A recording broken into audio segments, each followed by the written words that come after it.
Hello, everybody, and welcome to the Wrestling Republic podcast. We are back this week. It's been one hell of a busy week in wrestling. A lot of releases, Double or Nothing. WWE might be selling to NBC, among other companies who are also interested. We're going to get into it all today. We're going to talk about everything in which we've heard and all of it, basically. And the first thing, though, before we get into what we've heard about potential further releases, and also the sale of WWE, if that does indeed happen, I want to quickly talk about Double. We're going to go into it in some detail. We're going to go through Double or Nothing. And of course, it was the big selling point of the show was the fact that the crowd was back. And it made a difference. It made one hell of a difference. The atmosphere, it was a feeling. I still feel crowds being back currently, but it was one hell of a good feeling. And the atmosphere of the show, I felt, minus WrestleMania, it was the first time I felt that way in over a year, and it was one hell of a crowd. Best crowd Daily Places ever had as well. What were your thoughts, Karl? Oh, it was fantastic. Yeah, absolutely. You don't realize how important the crowd is until you hear. I was actually kind of used to pandemic wrestling, but as soon as that crowd came back, it was like every match was like up a star, wasn't it? It was amazing. It was. It's the point now where I enjoy watching Dynamite every week. I do, but it's the point now where this week I'm looking ahead to Dynamite, well, tonight actually. I'm thinking, oh gosh, you're not going to see fans again. They're just going to be, well, obviously some there, but old setup again. And it's not, it's not what we're used to now after a Dynamite and pay-per-view, a full packed house. So that's going to be, hopefully we get used to it straight away again. But we'll quickly get into the card now, breaking it down match by match. In the opening contest, Hangman Adam Page defeated Brian Cage, and this was a hell of an opener. The two did have a couple of communication errors in the match, which were a bit obvious, leading to, for a couple of seconds, them waiting there at times, and the camera angles, as they never do for AEW, didn't help. But altogether, it was a really good match, and the crowd was super into it. And it was just, in general, a really great opener. They got the crowd going and proved that Hangman Adam Page is still over with the AEW crowd. I mean, everyone knew that anyway, but just in case you didn't, he is. What were your thoughts on the opener, Karl? Yeah, it was fantastic opener. It was a Page got one of the loudest reactions of the night. That might help because he's one of the first matches possibly, but it was actually unbelievable. Both men worked really well together. I love that type of style as well, very hard hitting match. And I think Page is obviously going to win in the long term. Yeah, it was. Yeah, we're back now. Yeah, I really did enjoy it. But can people who are watching now, can you just let us know if the sound's all good for everybody? Brandon Dean just sent in a message saying the pre-show match was the match of the night. Now, I actually was setting everything up during the pre-show match. I only saw the last few minutes of it. I thought it was good, but I didn't see it all. What did you think, Karl? It was solid, yeah. But women worked fantastically well together, and I think Serena Deeb's for BWE's best kept secret. Like, she's unbelievable. Yeah, she came into the AEW women's division at a time where it was, I don't want to say dead in the water, but it was pretty bad. But she then came in and she helped it straight away. And this was not the height of the pandemic, but, quite early on. And she really then helped, carry the division forward.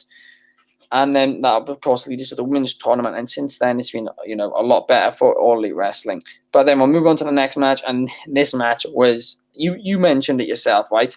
The entrances alone made this just fantastic. Yeah. And Jon Moxley's theme song, I was not a fan of it until I saw him, until he entered with it at Double or Nothing. And with the crowd and everything, it's such a feel-good theme song. And of course, this match was the Young Bucks defending their tag team championships against Jon Moxley and Eddie Kingston. There were a lot of kickouts, as you would expect. There was a lot of super kicks. There was just a lot of moves in general. but it was really fun to watch. And a lot of people thought this was match of the night, and I'd have to agree there. I absolutely loved this. Continued, keeping the crowd going. Super fun, fast-paced tag match. And it was actually 21 minutes. It did not feel that long as well. It was really superb. I know you absolutely loved this. Yeah, oh, it's fantastic. The entrance as well. But Moxie kicked the door, the minute Wild thing started, it was unbelievable. And it's actually mad. I think this was Eddie Kingston's first time that's probably the biggest crowd Eddie Kingston's ever performed in front of, to be honest. And it's just mad to think that how over he is at the moment. And it was good to Yeah. see him get his feel good moment. And I don't know why the Young Bucks are ever face. Like, they're just so good at being bad guys, aren't they? Because they're just such twats, and it's brilliant. I love them. And I think Yeah. that the constant interference are getting annoying in young matches, but I find it's in a good way as well. It's not. I'm not sick of it yet. It kind of makes me when they lose the title to be so much more bigger, I feel. And Oh, yeah.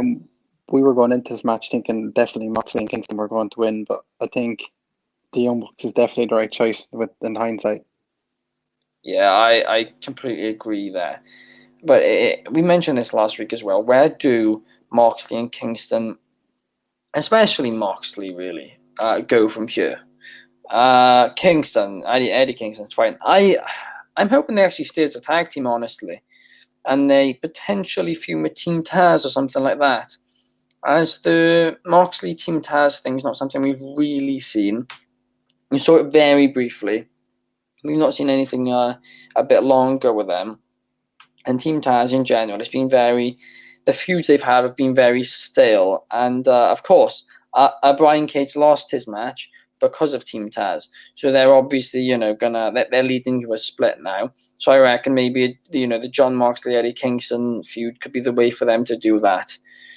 And I think Brian Cage as a babyface isn't actually a bad idea at all, because if you do that, he'd be able to show off his great athleticism a lot more than he can really as a heel. And people don't realize the flips and everything this guy can do. It is unreal. If you watch his stuff from Lucha Underground, it's another level. And then, of course, we had the Casino Battle Royale. The surprise, the Joker in it was Lio Rush, which is fantastic to see him again in a big wrestling promotion in the US. He is actually signed to New Japan Pro Wrestling, so he's not signed to All Elite Wrestling. And Tony Khan seemingly didn't actually know that when he was talking about him after the show, which is potentially not the best thing. But anyway, Rush worked the event. He came in, he had the curse of the Joker. It continues. You come in and you botch. It's a cursed possession, seemingly. But he was only surprising it, really. But the big surprise of the match was Christian Cage did not win, and instead Jungle Boy did. The crowd went nuts. They were rooting for Jungle Boy. I honestly do think that perhaps Christian Cage was actually meant to win this match going in, because I actually think they were planning to do Cage versus Omega, and I think they still are planning to do Cage versus Omega on the first Dynamite back with fans in 5 weeks' time. And I think that they changed this mid-match when Jungle Boy was just over as anything, and that's why the match is happening next week on Dynamite in front of no crowd. Because if they really were giving Jungle Boy a big push now, then surely you'd wait just 5 weeks. It's not long at all. You can carry through to that long to give him then the big title match, first show back in front of fans. The fans would be, going nuts for him. So that leads me to believe that perhaps they are. Christian Cage was supposed to win the match, and now they're just, going to find a way to get him in on the first show back against Omega anyway, which is completely possible because he's got a decent record. But you just have to get a couple more wins. What do you think of the Casino Battle Royale? It's definitely better than previous years. It's probably one of their better ones, I feel. Pentagon was the real joker in that match, to be fair. Yeah, someone just she come Val as it. Yeah, Pentagon was definitely the real joker in that match. And I think that's where AEW will always thrive more, because I think if that was WWE, like we seen the Rumble, Edge won the Rumble rather than give it to a younger star. Or I feel Christian looked good in the match and Jungle Boy looked even better. So I think the purpose of Legends really is having a legend make elevate younger talent, and so I think AEW showed they're willing to do that a bit more than WWE has in previous years. Yeah, yeah, and I think they're seemingly getting the Battle Royale formula better now at every pay-per-view, and of course, the interesting thing as well is that All Out, WWE talent. Well, actually, it's contradicting reports whether or not they can show up at All Out, but it's 94 days away, so I don't understand why they wouldn't be able to. But, from 94 days from when they were released. But some people were saying yesterday they can't. But anyway, if they can, Ruby Riott, who we don't actually know what name she's going to be going by now, because her tweet yesterday didn't make it sound like she was going to go by Heidi anymore either. So, I hope we see her in the Joker position, dressed up as a Joker again. That would be perfect. And someone said here, do you think Moxley is leaving for a bit because of Renee? I think that's definitely the case, but how long he's going for, I don't know. I can't see him going for long, to be honest. But if he was going for a few months, then that would make complete sense. And Eddie would, as I said, would be fine. He's just had the biggest match. Well, maybe apart from the title match he had, it was the biggest match of his career. And he looked amazing in it. And he was only elevated. So he got tons of things he can do from here. But now let's move on. At this point, the crowd are going nuts. Everyone's loving life. Jungle Boy's just won. It's all going good. And now it is time for Cody Rhodes versus Anthony Ogogo. AEW's entire idea with this match was for Cody, the fans' first show back to go nuts for Cody. Memorial Day weekend, everybody fully, supporting him. USA chants, and there were USA chants. But they died very quickly, and it quickly showed that nobody cared about this story at all. The crowd is dead throughout it. It was not a great match. Anthony Ogogo looked good. He looked a bit green at times but again, the thing is, when you've got a bit of a punching gimmick and stuff, camera angles need to be good, and the camera angles were not good. So you can't really blame him, because if he was really landing punches, right, or risking landing punches, Cody would have been in trouble very quickly. But it was not. It did not go down well at all. It killed the entire vibe of the night. Somebody actually was chanting USA in the comments. Val. But what did you think of the match? Karl, do you think any differently, or do you just agree bang on? I agree bang on with the most part. Gogo was good, but he looked green, but definitely potential there. But I just think Cody is a smart guy. Yeah, he is very intelligent. His gear looked very Homelander to me. He was not necessarily the most patriotic of characters. So I wonder if Cody knows that and he's slowly turning heel, because he's very good with his gear and stuff. So I think Homelander is a bad patriotic character. So, but I don't know. I think there might be more to that than meets the eye. But maybe I'm just trying to be a bit too positive about this piece of crap. It's possible, but I think you might just be looking too much into it a bit, because everyone was convinced it was going to be a double turn on Sunday. And I don't know, maybe what they're doing is they're going to do the Miro feud, right, quite soon, and they're going to keep him as a face until then, and then they're going to turn him. If you probably got to do that, to be honest, because if he loses to Miro, unless he beats Miro, and if he beats Miro, That's bad. he's going to actually start to get booed. It's going to be bad. That might well be the last straw. Because let me just put this out there, right? If this was WWE, the fans would have already turned against Cody, right? It's just the AEW fans are a bit more loyal as such. And, of course, Cody's one of the EVPs of the promotion. So that's the only reason why they're still behind him. In any other promotion, he'd be getting booed out of the house by now, and they would have had to have forced a heel turn. But yeah, I think it's possible a Cody heel turn is coming, but I don't think that anything here pointed at it. I think that they're going to just do that out of frustration once Cody loses against Miro after that long feud. But we'll have to wait and see with that. The main issue I had with this is Anthony Ogogo. Like, you killed his punch already. He did 2 body shots, and Cody was basically fine after the match. Ugh. It's very hard to have it's a move simple as a punch as a finishing maneuver anyway. But if you do it, it's got to be consistent and it's got to be done right. And it's very hard to do it right, but it was not done right here. It was done right up to this point, but it was not done right here. His momentum was killed too soon. They shouldn't have done the Cody match so soon if they were planning for him to lose. And he'll probably win on Dynamite today in the tag match. But if they lose, then the entire, what's it called, Cuties? What's Cutie calling his faction? I can't even remember. It's some academy or something, is it? Got to do with the training camp, something, yeah. But the something faction is dead in the water if they lose tonight. That's for certain. So I'm hoping for the best there. But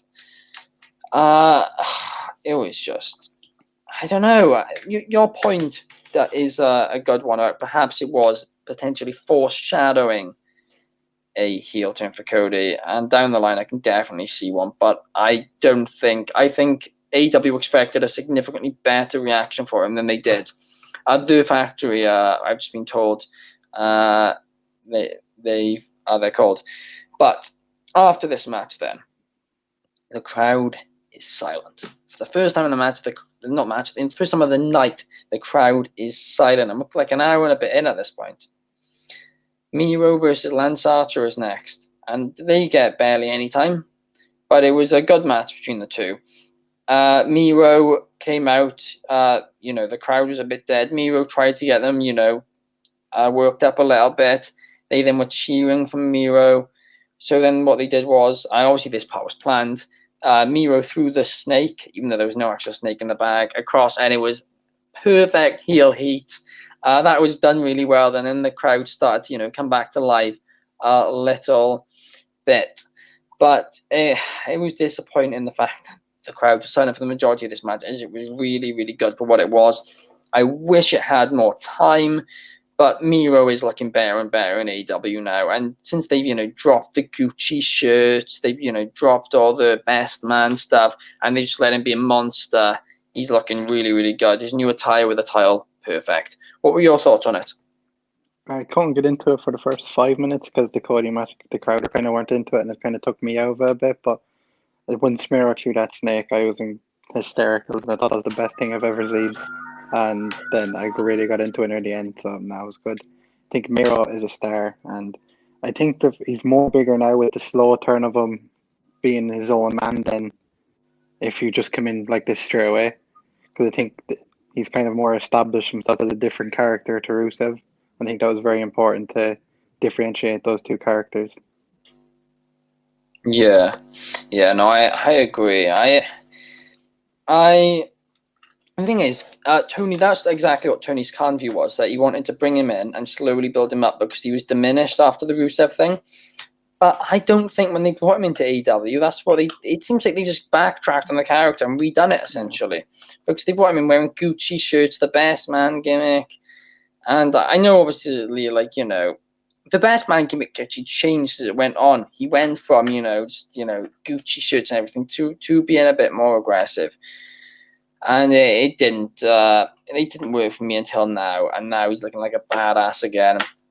And he's showing what he can do. I mean, here's something. What do you think about his finisher now? Where what's it called? Game over in AEW. And instead of, just having them that he pulls them all the way back. Because people are saying that, a lot of people are saying that it looks a lot worse than it does when he's just sitting down on them, because there's no actual applied pressure there.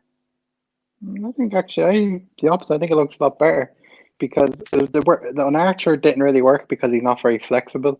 But if you get like the right guy, for instance, on Darby Allin, because when he went back, his legs were still on the ground and it just looked so painful. So I think it Yeah, depends on the person, I don't think you should be yeah, doing it against Lance Archer because Lance Archer is not that flexible. So his legs kind of flop out as well and just looks like a sleeper. Where if he does on the right guy, yeah. it looks 10 times better. It was actually the Derby one, which online Yeah. hated it. They Really? really Oh. hated it. Yeah.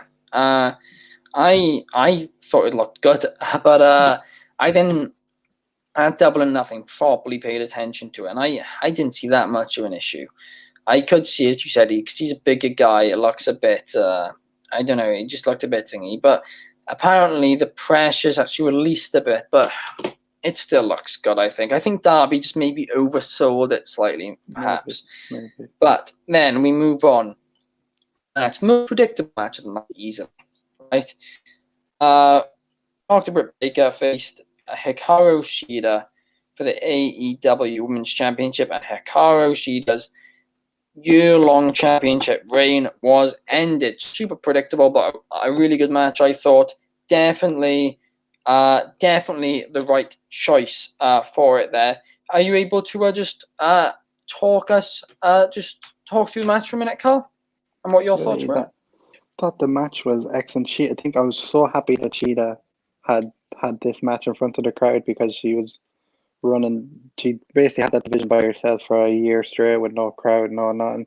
So I'm very happy she got to have that big fight feel with the crowd.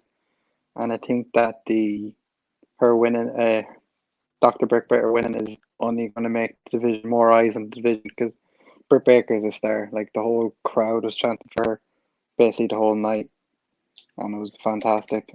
And I think with all the recent WWE releases, there's the Iconics there now, Ruby Wyatt Riot, and those are big additions to that roster. If AEW get their hands on them, then you're going to go up, isn't it? Yeah, it really will. And AEW, I honestly think they should sign the Iconics straight away. Yeah. Undoubtedly, right? I don't think they should even put thought into it. It'd be huge additions for them. Ruby Riot, as you said, would be another big one if they manage to get her. Mickey And it's James as coming. well, be solid. Sorry, who did you say? Mickey James as well, she'd be definitely big star Oh, power for that division. yes, certainly, and more veterans as well, because as long as they are on this new, this new 2 hour show, time in the women's division, and they continue doing these two, women's matches, even if one's a squash, I guess. But I'd like to see just two normal women's matches on Dynamite every week. Then, the women's division's really come into shape now. And yeah, it's finally becoming what we expected it to be. But still, it's building brick by brick, or brick by brick, perhaps. But Cheetah, her reign has not been appreciated by fans nearly as much as it should be, in my eyes. She's done a fantastic job carrying All Elite Wrestling through the pandemic era, and she really did. Right, she took the AEW Women's Division from a place where it was basically almost a joke to all the way now where it is, where it's massively on the rise. And all her championship matches, apart from the Abaddon one, have been really good. But then moving on, we then get the return of Sting in-ring return of him, as him and Darby Allin teamed up to face Ethan Page and Scorpio Sky. Sting comes in, just acts like he's flipping 20 again. I've never actually seen him, do some of the stuff he did. It was just, he looked 20 plus years younger, right? He was absolutely on fire, looked amazing here. Darby Allin helped that as well. They worked the match around him slightly so that he, would look good at what he was doing as well. But that's fantastic. They did that. That was the right choice. They did that. He looked fantastic. Everyone in it looked fantastic. Really entertaining match. And this, right, well, more specifically, Sting's dive off the stage was when the crowd once again got really massively alive and into this show after, of course, the Cody massacre. But yes, so I absolutely loved this match. What do you think of it, Karl? And I'll be back in 30 seconds. I'm going to be adding a guest in a minute to the show. Okay. Scorpio Sky did a suplex to Sting on the ramp, and I just thought, oh, that's Sting out of the match now. They're going to work over Darby, and then all of a sudden Sting does a crossbody from the chip, and I just thought it was amazing. And I loved how they worked over Allen as well. I think Ethan Page is very, very underrated, and he needs to be more of a spotlight shown on him. I think this match was perfect for that because I don't know, he hasn't really been booked 100% great in AEW since he come. Then, like, not a lot of people would have known of him before it happened. So I think this match is very good for Ethan Page, and I really want to see Ethan Page and Darby Allin have like a street fight. It's just simply because of that toss into the crowd. It was just amazing, and the finish that match is so creative. That was a great finish into the. I think Scorpio Sky went for a springboard cutter into the death drop. That was class. That was unbelievable. I think Sting looked like 06 Sting again from TNA. Amazing. Yeah, he really did look fantastic in that match, and it's the. I'm happy, right? Because I'm going to be honest here. I'm going to be honest here. When I first heard about him coming to AEW and having matches, I was not excited. I thought it was just going to, diminish everything. But he's looked great in a cinematic match. But admittedly, that's another thing to actually being in the ring. But yeah, he did fantastic. You did a really, really good job. And in just a second, we're going to actually be getting in someone. Yeah,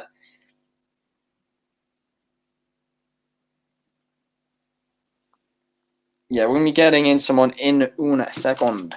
So I'm trying to drag things out for a minute. But you will know them. Karl, some of you guys on Instagram will know who they are. Another wrestling page. But quite an interesting one. And the reason we're bringing them in is for a specific...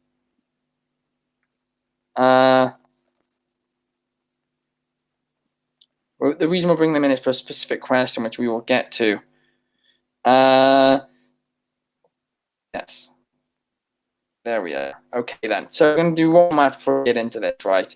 And this match we're going to get into first is the in-ring main event, essentially, of the show, and that is the AEW World Championship Triple Threat match where Kenny Omega defended his championship against Orange Cassidy and Pac. Now, I want to quickly address something first. Both me and you got threat after threat after threat after last week's comments.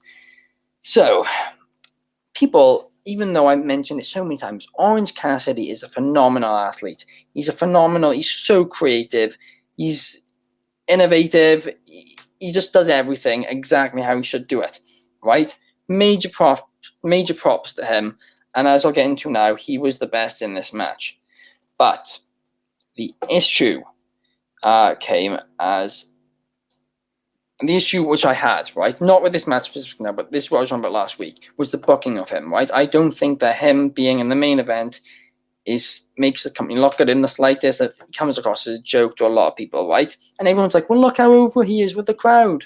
Well, like it or not, being over with the crowd and being in a main event of the biggest pay-per-view of the year are two different things, right? And I think some fans don't realize this in WWE as well. Because for the biggest show of the year, you need two people who represent the company, right? Because that brings in a lot of people. And even if, the hardcore fans are really into them, it does not necessarily mean that they should be in the main event on the biggest night of the year, right? But with that said, again, nothing with the performance of Orange Cassidy. Coming on to what I said, he did absolutely fantastic in throughout this match. And what were your thoughts on the match as a whole? I thought the match was fantastic as a whole. The story in the match was so good. I think the story in the match was Kenny took both guys for granted because he's beat Pac before, and he took Cassidy as a joke. So Kenny took both guys for granted, and then the story of the match was basically them proving to Kenny they're just on his level, if not better. And I thought the matches worked fantastically. Sure, all three men are amazing wrestlers, and I think you hit the bang on the money there. Orange Cassidy is a main event caliber talent, but he doesn't have a main event caliber gimmick, unfortunately. Yeah. I think if this is the height of Orange Cassidy getting the title shot, then I'm fine with that. But Like, if Orange Cassidy won the AEW Championship, realistically, would we be sitting there praising it? Like, I don't think anybody would. That was our issue, where not for your biggest show of the year. I thought Pac might have a chance, but Pac's booking as of late hasn't really been main event of AEW caliber either. But I did agree. I actually agreed to Orange being in this match just for the crowd aspect. Like, I understood why they wanted him doing the match, because his matches are very crowd heavy, and his two only matches in front of the crowd was the Pac match last year and this one in AEW. The rest of them have been in front of no crowd, and they're arguably his best matches. But you can't have Orange Cassidy chase after you to play him there. He has to kind of go back down to the card and possibly work his way back up again, then have another match again. But unless he's going to change his character and be serious, he's never going to be taken seriously. Yeah, I wouldn't have put him higher than TNT title, and I don't even know if he should have won that, honestly. But it's the point of, right, where he, as you said, he's a fantastic talent. He's, got all the tools, and he always does well. But they had, right, the Pac thing. They started building up the Pac feud 7 weeks ago, and they started building it up, and then they just killed it. And everyone was thought, well, maybe they're saving it for Double or Nothing, but surely they should start building it now. They then started building it 2 weeks ago, right? If they built it the entire time and built Pac as a face, by Double or Nothing, he would have been, perfect challenger for Omega, and they two would have torn down the house. And maybe, I think it would have been just as good as of a match as this. And I think that, okay, so anybody who watched the Orange Cassidy match, I think would have loved it, right? Every single person, I'm very confident. That match was fantastic. But I believe that the fact that Orange Cassidy was in the main event put some people off buying the pay-per-view. That is my honest opinion about it. And I think an Omega Pac match would have interested people going in more so, even though that in the end, it absolutely did deliver. Kenny Omega I actually thought was the weakest in this match. I actually thought that a couple things he did stuff were quite sloppy for him. I thought Orange Cassidy, especially Pac as well, really actually carried the match, which I was very, very surprised about. Yeah. I'm not sure perhaps Kenny was trying to be over the top a bit too much. Which way I say that he was definitely trying to be over the top too much, because that's obviously his gimmick. But still, I think the fact that he was trying to be a bit more, silly and stuff, actually made him slightly more sloppy, because he missed a couple of things, and also made it very, very obvious when he was needed to, take a move in a second, which is reminding me a lot of the first match between Brian Cage and Hangman Page. Again, how many flipping cages and pages do they want in this company? Honestly, I saw yesterday, can WWE, not WWE, can AEW sign, I forgot who it was. It was somebody who's been released now, who also used to go by the name Page, right? But the same thing goes, if you can see Diamond Dallas Page, right? Can we have Hangman Page versus Hangman Page teaming with Christian Cage against Brian Cage and Diamond Dallas Page in a steel cage match? And then, there was something else as well. I can't quite remember it, but I wish they changed Ethan Page's name. Like, come on, let's change it. If you don't want, if you don't want to not, give, they want people obviously to have credit to their own names. Just let them pick a new name and let them keep credit to it for the future. Yeah. It's just, but now the main event was the Stadium Stampede. This match had a lot more comedy than I wanted to see. It really did. But I don't think it ruined anybody at all. It was a really entertaining 30 minutes. It felt like 10 minutes. The match told the story, essentially, of the pandemic. They started, and a lot of people I don't think realize this, but they started, and it was done deliberately, the exact same way they started Double or Nothing in the same Stampede last year, right?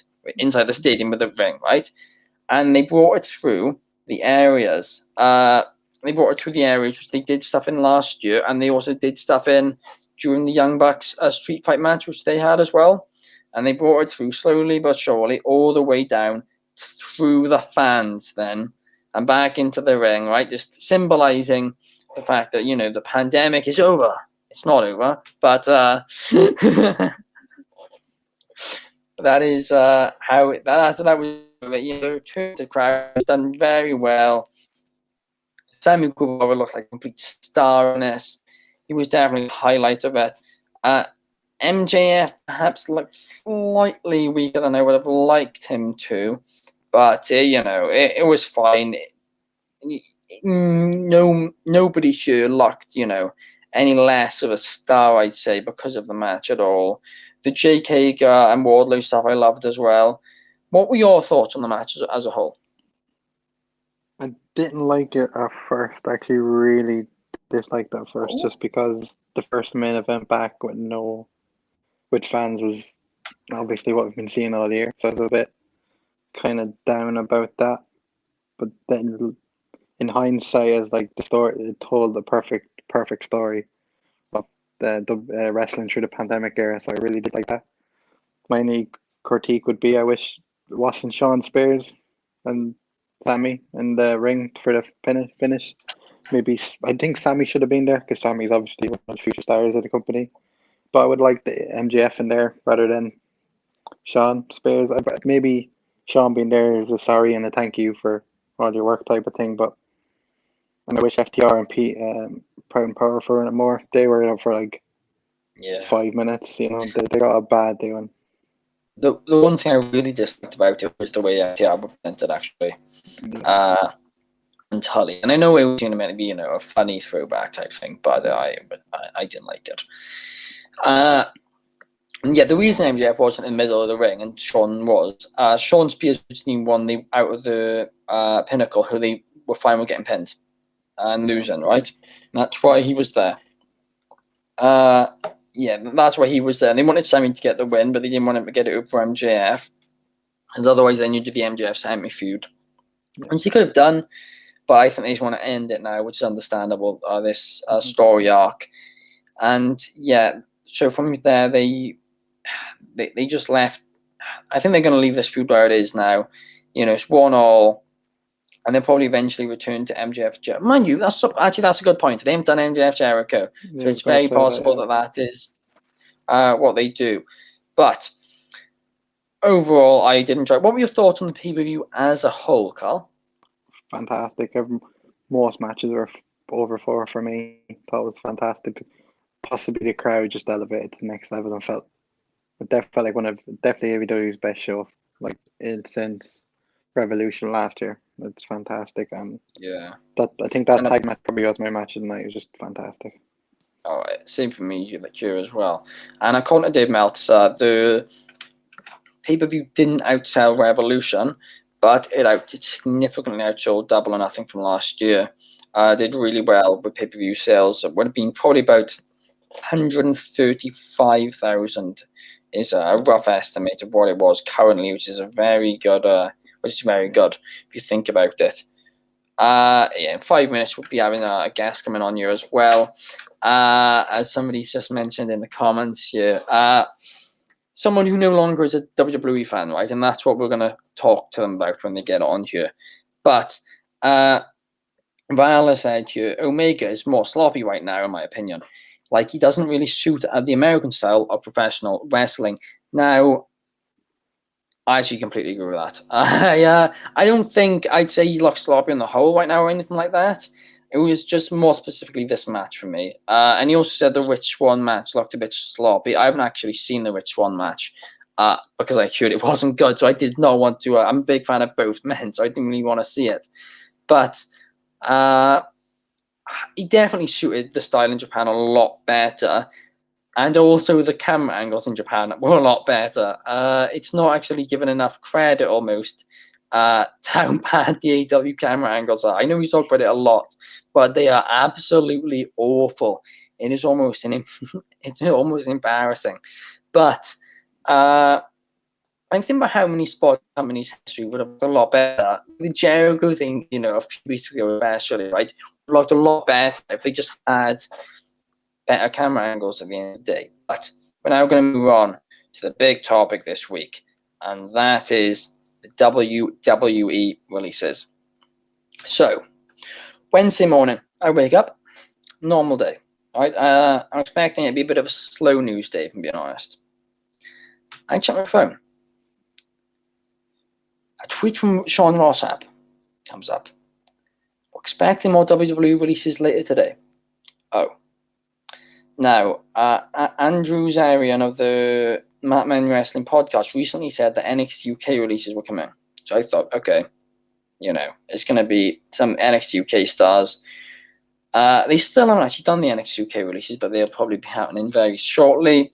Although it is slightly harder to release people, which I don't think they knew about in the UK.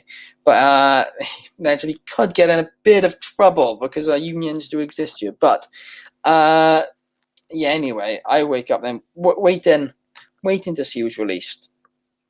And we're speculating about it. I think, were you one of the ones in the chat speculating, Karl?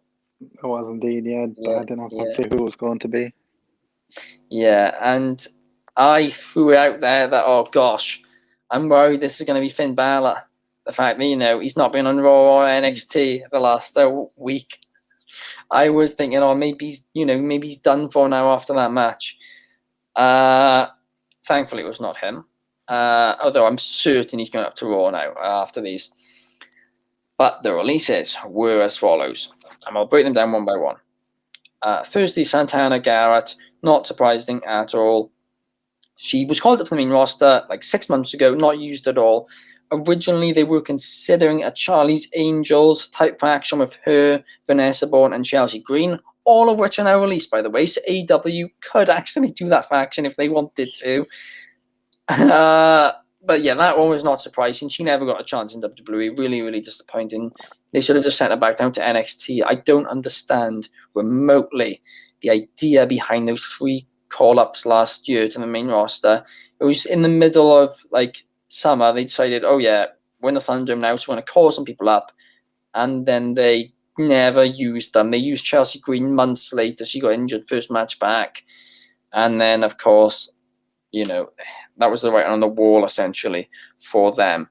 Now, that one is not a surprise to anybody.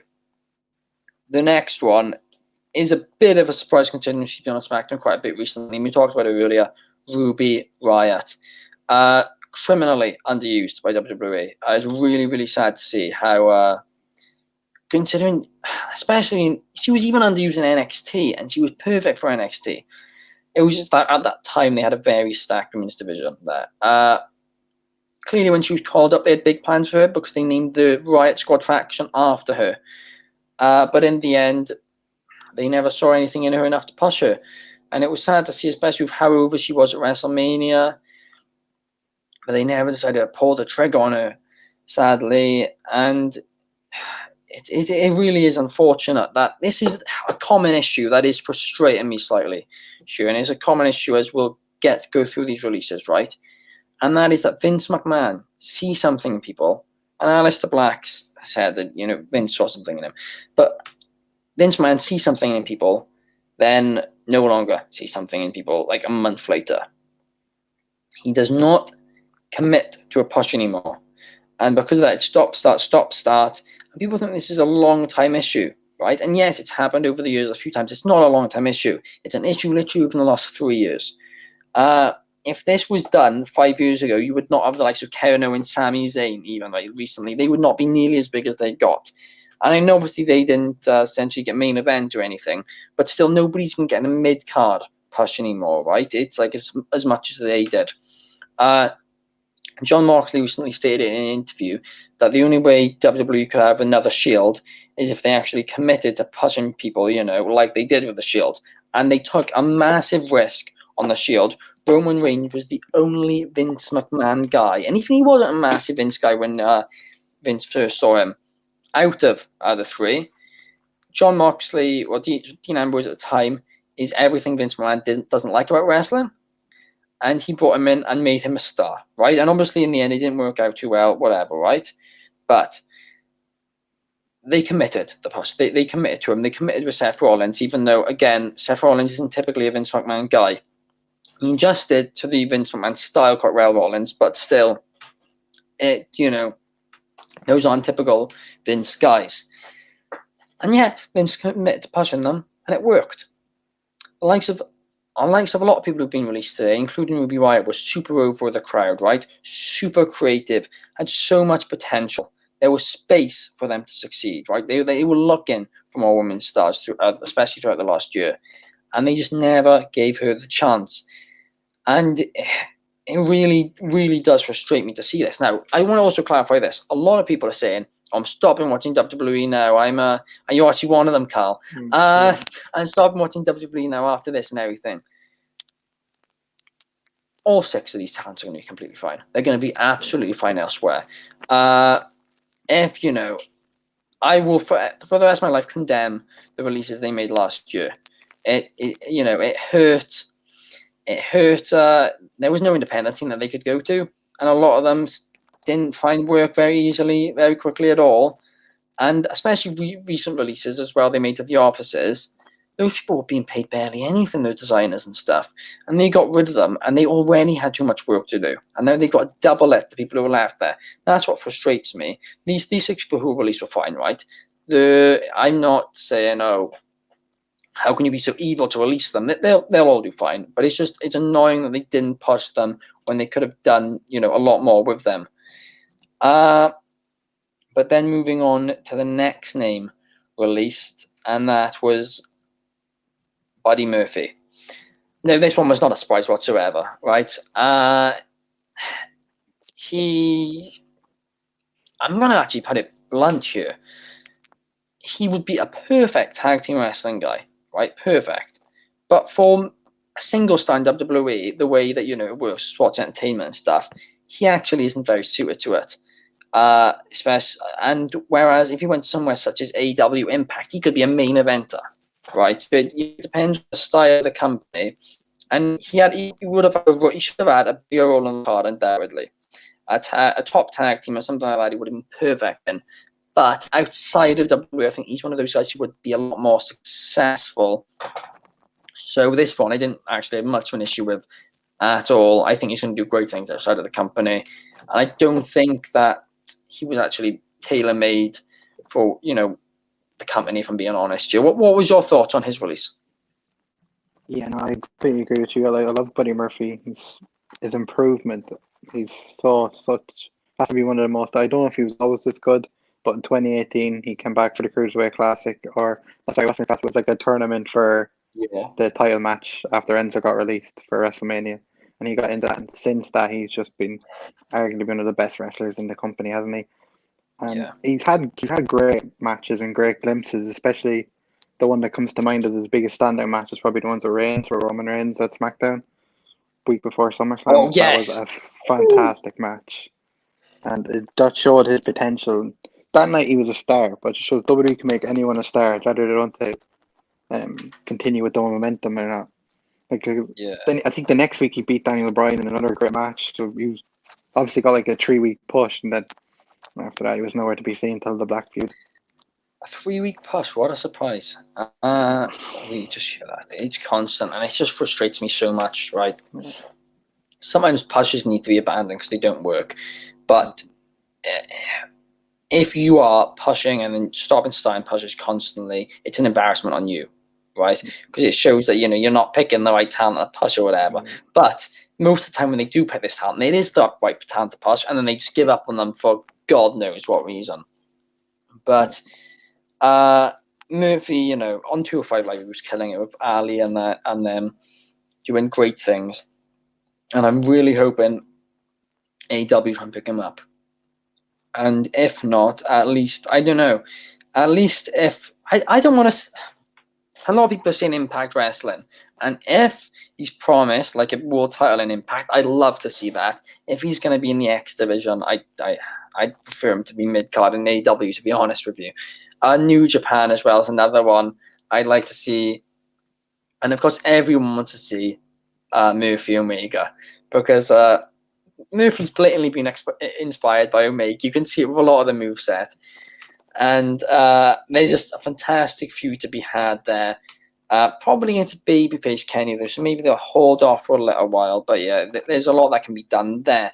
The next name, which was released, is Lana. And this isn't super surprising at all for WWE. I don't know what she was earning, but I can't imagine it would have been that little. I doubt it was, a huge contract, but still, I don't think this is a terrible decision for them, especially considering how else she's doing, stuff externally outside WWE. And if they had to make cuts, I actually think that, that is a decent one to make. Lana, where could she go next? If she does want to return to wrestling, I think a managerial role in AEW for Miro would be really, really good.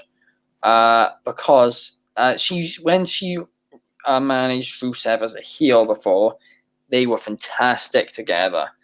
And Miro's promos as a heel are not bad in the slightest, but they're not great. And I don't think you should have him like they did before, where in WWE, where as a heel, where he doesn't talk at all. I don't think they should do that. But I think they should do it with Lana, keeps him in line of it, keeps him focused, and it's almost like the business manager, more like and does some talking and that. And I feel like that could really help them over, because that was very successful in WWE. Do you want to see that? I think the business side of it's a good idea, but I know it kind of just seems a bit too much copy and paste, if you know what I mean. But Yeah. but they do work together. They do work together. Like if it works, it works. Like if Cena Vega and Andrade get together, I wouldn't think copy and paste. So maybe if they have a different dynamic, maybe than WWE one is more not the work kind of serious on WWE, but just slightly different, not just the same thing with different names. Yeah, I know. I do see what you mean there, and I actually forgot that Andrade is still a free agent as well. That's craziness. The amount of talent currently in the free agent scene is fantastic. And to be honest, as independent shows are starting to reopen as well, indies have been hurt massively by the pandemic. A lot of the talent's left. The fact that these big stars are floating around now could be really good if they don't sign, major deals with promotions.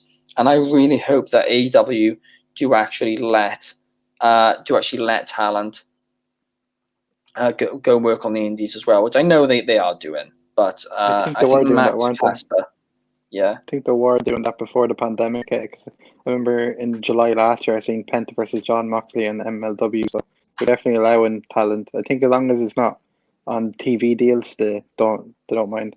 Just as long as their talent aren't showing up on other TV American program and they're allowed to work as many dates as they want. Which is yeah, lovely. it's weird. I think that I don't know. It's very weird. Brian Cage is seemingly allowed to work. Brian Cage is on independent shows every weekend. It's really weird. Whereas other people have been apparently not allowed.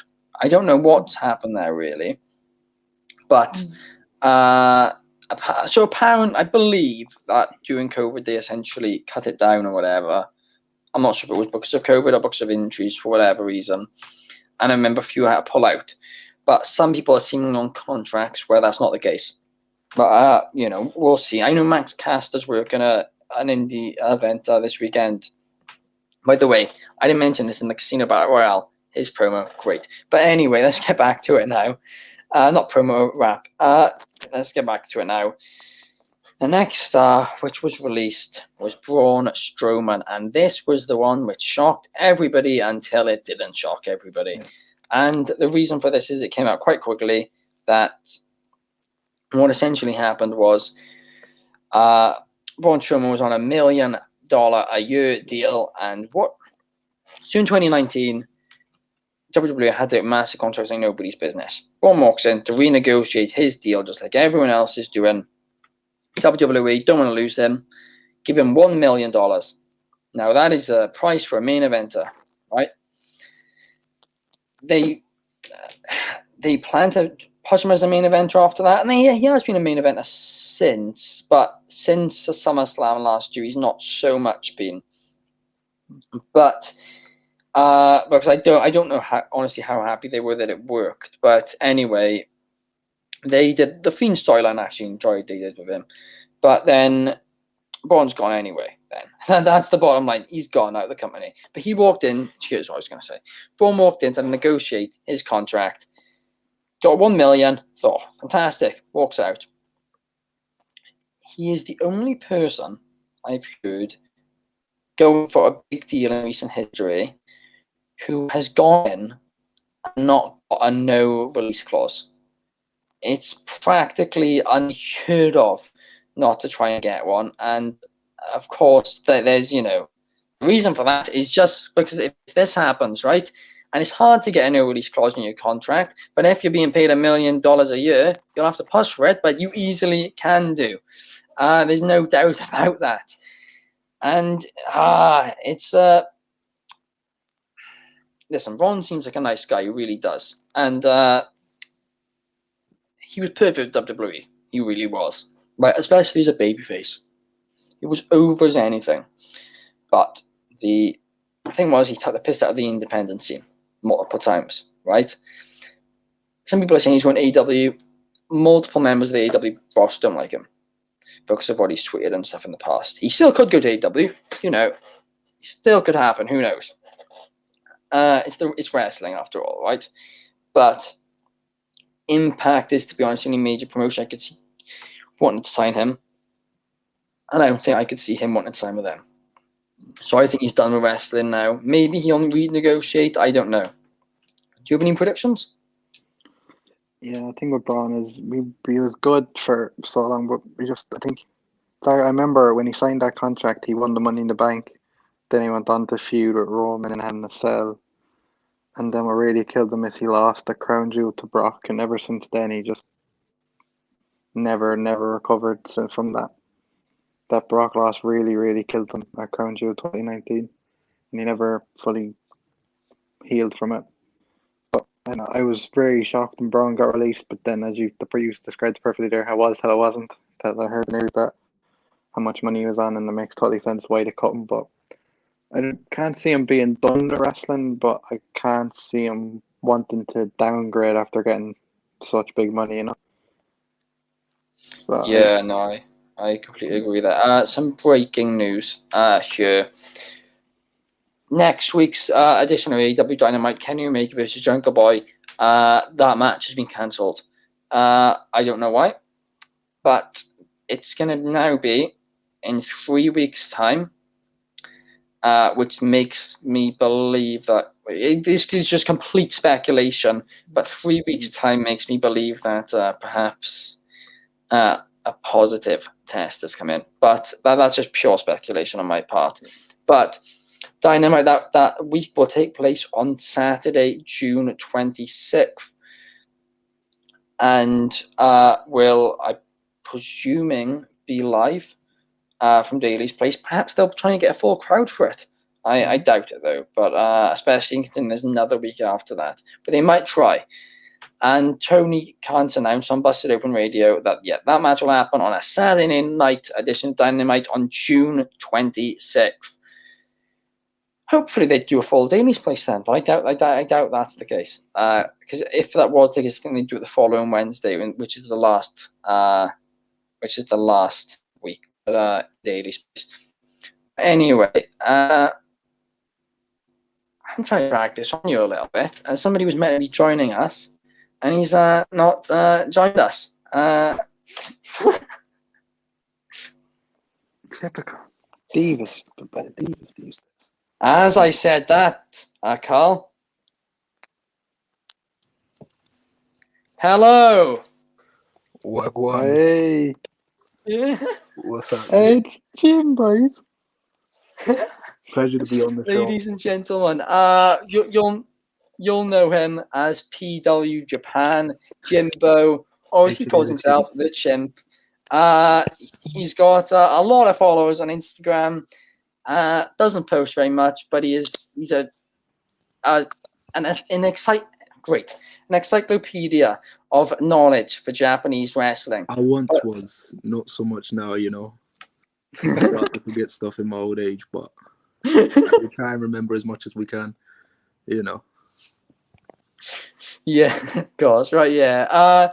But I wanted to ask you a couple of things, right? We're on the final release now, and the final release which we are on, we will be talking about, is Aleister Black. Right. And of course, I know that you are I don't know if the word friends is the right one to use, or if it is, I don't know. But you are, and it's, I don't know how to. Here you are, chimps. Come He's up. like I don't know what he's an acquaintance, you know. Like Yeah, we talk now and then, but I wouldn't go as far as to say we're like, you know, good mates or nothing like that. yeah. But so the thing I wanted to ask you is because he was released this week. Right. He was, he didn't want to release. They just brought him back to television, right? They Yeah. just spent a lot of money on new gear, on a new theme, and they had big plans for him. And out of nowhere, they release him, and he goes on Twitch then. Says that Vince McMahon wanted to push him the entire time. Bruce Pritchard wanted to push him. Paul Heyman pushed to push him. And in the end, they just didn't push him. And he was trying to defend it. But in reality, like, it was what we were talking about earlier, Karl. The constant push, stop, push, push, stop, push. And it's a vicious cycle that's going on and on and on in the WWE now, and it's disappointing to see. And I don't know, he could have done a lot more. Now, the thing I wanted to ask you, Jimbo, you of course probably are aware of how much detail he puts into what he does, right? Absolutely. And how much research he does into it. Yeah. What do you think is his next move? Well, obviously, like before he got signed to WWE, he was already a massive name on the independent scene. He was in companies like PWG and all the bigger American indies. He was there all the time. So I'd probably imagine he'd go back there. I know, like from what he's told me, he really enjoyed his time in Japan. So maybe he would look to go back to somewhere like BJW where he worked before. I'm not sure how likely that would be, but it would definitely be interesting if he did. But I think the most likely move is probably back to WXW, where he worked a lot before in Germany, and maybe a couple of Dutch promotions, because I know he did a lot for like the wrestling scene in Holland to try and uplift that there. Yeah, he said in his Twitch stream the other day he does want to go to he does want to return to the Netherlands and Germany and do quite a bit there now. But of course he's recently married to Zelina Vega. So people suggesting perhaps an AEW move as well, perhaps an Impact Wrestling move, perhaps New Japan even. And of course, he's never worked in New Japan, has he? No. Do you think that he'd potentially be interested in that, or is that not his style? I think he'd definitely be interested in it because when he was a kid, I know for a fact that like New Japan was pretty much the first promotion he ever watched because it used to come on Eurosport. In the Netherlands back in the day. So he'd definitely be interested in it. I don't know, what the likelihood of that happening is. I don't know if New Japan are looking to book more Americans or not at this particular time with COVID and whatever. But I definitely think he'd like it a lot if he did go over there. Yeah. Yeah. I know for a fact they are very interested in signing Americans at the minute for the American brand. Now, the reason, which I'm not, I don't know for him if he's, his contract's going to be too large, if he's going to want too much money, or if maybe he won't care about money. That is an entirely a possibility as well, right? Because it'll still be, decent money, nowhere near what he was on in WWE. But if perhaps New Japan do, say, okay, you'll be the face of the New Japan US brand, and you'll come over for a couple of tournaments a year in Japan, and then you can, go over to Europe a bit as well. I could see that happening. Karl, do you think there's a place on the card for Aleister Black in AEW, or is it just too full? There's a place in the card for Aleister Black in every promotion. Like, he's arguably my favourite wrestler for about 5 or 6 years, and just seeing him being misused is so devastating. But wherever Aleister Black goes, I'll watch it because he's amazing. So wherever he wants to go, I will go with him because he's so underrated. Yeah, I mean, the thing for me which stood out was when he was talking about WWE, right, and he was talking in very sports entertainment terms for all the ideas he had, right, and the little things he was constantly doing and trying to add meaning to. Doing that in somewhere, such as an independent promotion or Japan, it's very, very difficult to do because it involves, a lot of promos and stuff, and it's not typically done. pre-recorded promos, and they're not particularly done often at all. New Japan have increased over the last few years, but it's usually only to hype up a debut or a match, right? But that's the one reason why I think Impact or AEW is a possibility for him. Now, I really have no idea where he's going to go. I have absolutely no clue, because he wants to do indie dates. He wants to do Japan dates. We presume he wants to do Japan dates. And that would probably mean AEW isn't the right choice, right? If he wants to do all those dates. Because like we said earlier, AEW aren't letting their talent do it, some independent events. Some people, such as Brian Cage, are. So maybe he could work that in his contract or whatever. Whereas if he went to Impact, they do one taping a month, then you can go over to Japan or whatever, go over to Europe, come back, then stay at home for a couple of weeks. And he's got a lot more, he can do, I believe, if he does sign with them. So that is actually what I'm going for. But the final thing I want to talk about before actually we'll close it off with the sale. But anyway, the second final thing I want to talk about, this week's edition of Monday Night Raw averaged 1.1 million views, the lowest in history by about 0.3 million. It's absolutely horrific considering they were at 2.5 2 years ago. It's been an absolute collapse for them. And at 2.5 million, we were seeing how bad the ratings were. And now we're barely talking about it because it's that bad. And it's just become, common. What I wanted to ask you, Jimbo, right? You're somebody who was a WWE fan. And I know you were always more into Japanese wrestling, but you were also a WWE fan. Yeah. What made you stop watching WWE? To be honest, it wasn't really one thing in particular that made me stop watching WWE. It was just I kind of just lost interest in wrestling in general, altogether. I stopped pretty much watching WWE Japan. Well, I'd already stopped watching the indies a couple of years before, but I stopped watching WWE in Japan at the same time, just because of me losing interest in the sport in general, to be honest. But for the past year or so that I watched WWE, it was pretty dry. I'm not gonna lie. There wasn't anything that would have made me, want to stick around and keep watching. Say, oh, I'm bored with it, but this is really interesting, so I'm gonna keep up with it because of that. But nah, there wasn't nothing like that. So it was just really me losing interest in the sport in general, to be honest with you. Do you think if the booking was any, better and more creative? And here's something which my friends often say to me.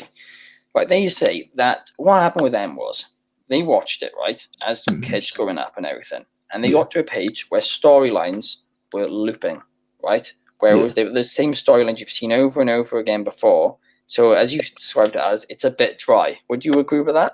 Absolutely, yeah. Yeah.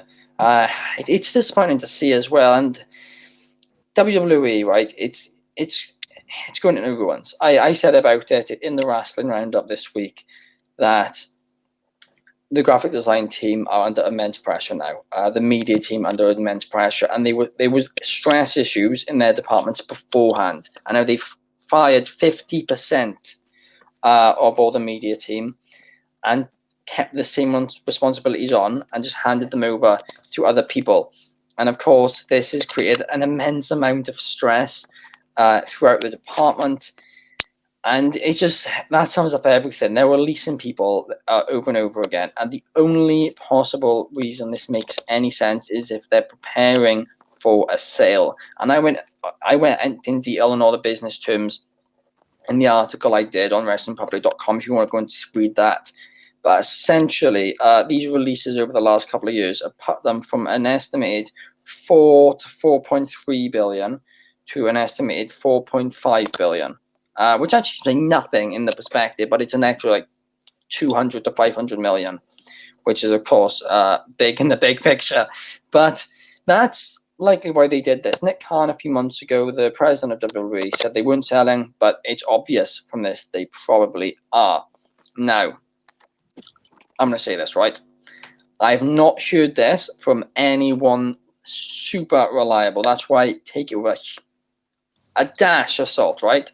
But I have heard of multiple semi-reliable. Well, I say semi-reliable. Reliable, they've not been unreliable, right? but they've not proved their reliability that much in the past. Over the last 24 hours, that WWE are actually now preparing to sell.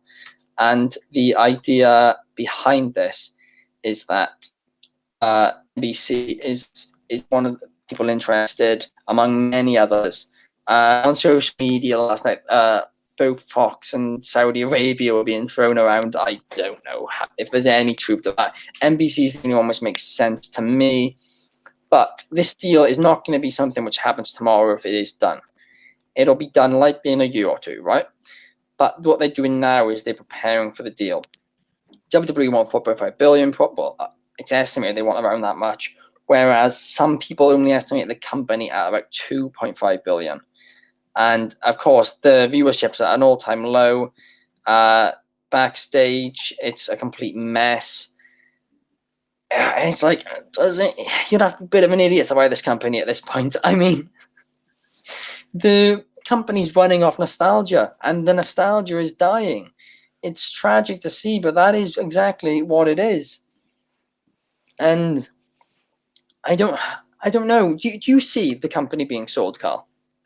Yeah, it's kind of coming for a long time, isn't it? 'Cause it's not really a wrestling promotion anymore. It's just a business, and that's kind of why I'm gonna ease off watching it now, because it's just there's obviously some good parts in it. Like, of course, they have so many talented people, but at the end of the day, it's a business. It's not wrestling. They don't care about the wrestling product. Arguably, they have 3 hours of Raw, and it's arguably, I can't tell the difference between week to week. It's the same show, the exact same show, same matches every week. SmackDown's good, but then, like, I'm looking at hindsight. SmackDown's not even great. I was Reigns saying, is great. Roman Reigns is great. SmackDown isn't great. You know? I'm in the middle of writing an article on this, right? Yeah. But I was saying, SmackDown is not great, right? And it's going to get worse. I tweeted this out earlier. It's going to get worse over the next few weeks as well, because they've released Aleister Black, who was a breath of fresh air a couple of weeks ago. But it's the same thing over and over again, apart from one thing, and that one thing is Roman Reigns. The Roman Reigns story has been done perfectly. It has been done. Thoughts gone into it, and they're keeping it going throughout. They're not second guessing constantly. They decided to do something, and they're doing it. And because of that, it's worked massively. It's massively well. It's been a huge success for them. And if you watched Aleister Black's Twitch stream, what he was saying about all the ideas he pitched, right, it sounded like it was the same process as what, Roman Reigns is not. I messed that up a bit word-wise, but he's essentially, what he was doing, the amount of thought which he was putting into his ideas is like what they're doing with Roman Reigns now, right? So if you let Aleister Black, right, and just let him do it, and obviously you've got to monitor stuff, but if you put that much thought into everybody's gimmick, or the top stars' gimmicks at least, not just Roman Reigns, then the promotion would be fantastic again. But the point is, it's just Roman Reigns. And Roman Reigns is great, but he is carrying the entire company right now, not just Raw, the entire company. And I also want to point out, every single person in that company is working their ass off right now. They really are. They're fighting for everything they're getting. They're making the best out of nothing.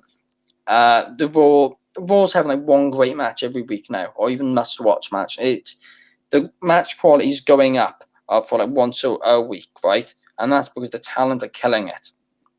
But the booking is awful. It's the same thing every single week. And it's become dry, as Jimbo said before he left. How long do you think it is going to be until the breaking point for WWE, where they realize, okay, we actually need to essentially, Vince needs to leave and not leave the company. Not, I'm saying he obviously is not going to leave the company until, the day dies. If we're being honest, but he needs to leave the creative side of the company, and they need to kick out all the existing executives in the creative team and bring in completely fresh ones. And some of those people, it's not going to be remotely their fault. They may pitch fantastic ideas, but it's just you need to get rid of them all in order to sort this out. Unfortunately, how long do you reckon it'll be until that day does come? Till the day Vince dies. Like, Vince, the only person that can make that decision is going to be Vince. And I actually seen a tweet from CM Punk there last night, I think it was. I think he said WWE is an audience to one, and one person loves it, and we're all just living in his world. Like, you might as well get your action figures out and start playing with them, because that's all Vince is doing with WWE. Like, but I don't know. It's just they're not. It's just rinse and repeat. It's the same thing. It has the same formula. 3-week push happened. Arguably any NXT call up ever, they've also 3-week push. Keith Lee beat Randy Orton at Backlash, which should have been a bigger deal than it was, but we're not payback last year. We didn't capitalize on it at all. It's just he has his set guys, and that's it. No one's ever going to break through. He doesn't even have his set guys. He has Roman Reigns, really, and that's it. Yeah. And I mean, that's people were like, oh, well, Drew McIntyre, Bobby Lashley, they've been in the main event on Raw for years. Not years, a year now. Well, yes, they have been, but look how much thought's going into what they're saying, what they're doing, the storylines they're in, right? They clearly trust them with being the two top guys, right? That's the case. But they're not putting enough thought in order to, really make it entertaining. And it's really, really sad that this company, a lot of us grew up loving, and we all still, at least somewhat love, right? Is gonna go like this. But I'm gonna say this now. Okay, I'm gonna put it on a positive note on this. I'm going to end the podcast by saying this. I truly believe that when fans return, I don't think that when fans return, that's going to fix the booking. I don't. I think when fans are going to return for about a month, it's going to be like a honeymoon period. The crowd's going to be great. Everything's, all good. The viewership might go up a bit, or I will go up a bit. But then a month later, everything is going to die again. They're gonna struggle to sell tickets because everyone's struggling to sell tickets anyway because people aren't super comfortable with going back out. That's AEW are really facing that issue. WWE are doing okay so far, but they're gonna notice the issue soon as well. They're gonna have bad ticket sales. The numbers aren't gonna go up on TV. There's gonna be the crowds are gonna boycotting the show, and I think that I'm gonna say this right now. I think by the end of the year, a creative difference will be a massive, and not just now. Okay, Paul Heyman takes over Raw and reports to Vince McMahon.